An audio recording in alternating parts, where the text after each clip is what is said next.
хора, аз съм Ивка. Аз съм Симона и в този клип ще направим декорации за домът. Като първото нещо, което ще се направим, за да разкрасите домът си, ще бъде моливник, като ще са необходими вазичка, като за предстоящата баба Марта сме си избрали такава в такива тонове, в червено и бяло. И мисля, че ще подходяща за празникът, но вие може да използвате каквато вазичка имате. Да ви кажа, това мисля, че е от... Това е ваза от цвете, който ми беше подарък от баща ми.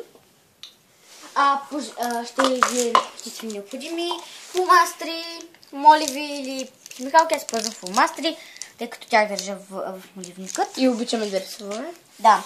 По желание може да си вземете и милички, да ги сложим най-отдолу и ще ви е необходима панделка.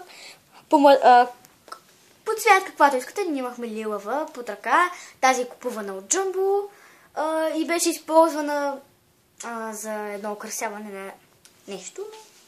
Да, ето тази е лилава. Така. Ще взимаме вазичката, нали вече показвам какво ще правим. Взимаме вазичката. Започваме с по-трудното, което ще бъде обвиването на... Явно аз в този клип ще снимам. Така, взимате това нещо тук. Няма кога да го държа. Ще падне. Добре. Взимате отзад. Така. След това взимате панделката отзад. Ето така. И трябва да я вържете на много хубава, красива панделка.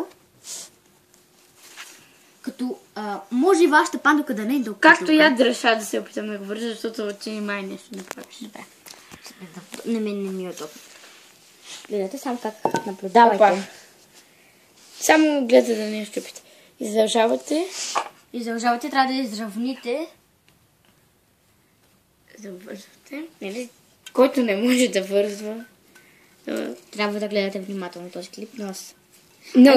Аз препоръчвам да го направите, ако не може да вързвате, да го направите... Ако не можете да вързвате, помолете възрастен, който има у вас. Ето, покажи. Ето как трябва да изглежда готовият ви моливник. Нека да продължим. Малко е голяма панделката. Да, беше много дълга. Добре. Сега, ето ако сте си избрали мидички, ето я. И тя малко виси панделката.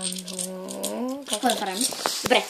Ако сте си избрали мидички, може да сложите. Сложете ги долу. Ама, ги подрежете. Правилно. Айде сега толкова, стига. И сега искам само да кажа нещо. Не пропускайте. Ако слагате нещо с, примерно, химикалка или фулмастер, слагайте го надолу с капачката. Ето така, надолу с писеца. За да отивам, ако е химикалка, така надолу. Ако сложите така, капачката нагоре, не слагайте така, защото мастилото отива надолу и химикалката спира да пише. А когато правите така, извинете ми за прическата ми, когато правите така, мастилото отива надолу и химикалката продължава живота си на писане.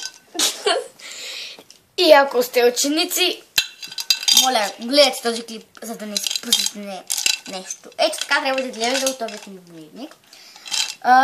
Следващото нещо, което ще си направим е една кутика. Ето как изглежда. Много е лесно. Вътре ето как изглежда. Абе, да се вижда. Следващото нещо, което ще направим вътре ето ги мидичките. И мидичките вътре. Трябва да стоят. Както искате можем. Разбира се. Следващото е кутика. За ластици?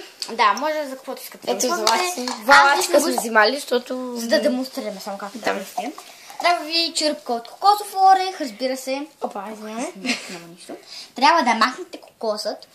Разбира се, при нас беше малко трудно. Да, от доста отдавна и така изглежда черупката отвътре. Кокосът се развали за жалост. Щяхме да го изсушим, да го направим на кокосов стърготами, но така. И така изглежда. И тук имаше дупка, с която изкарахме сокът, но след това срязахме кокосовата черупка. И трябва да се впасне добре отзад. Да. И видите, че се вижда ето тъмоният. Чичко. Той не е чичко, просто е... Да, чест годишни дете. Така, ето така. И го сглобявате като пъзел на две части. Да. И вътре като Може да сложите няколко мидички. На нас ни останаха.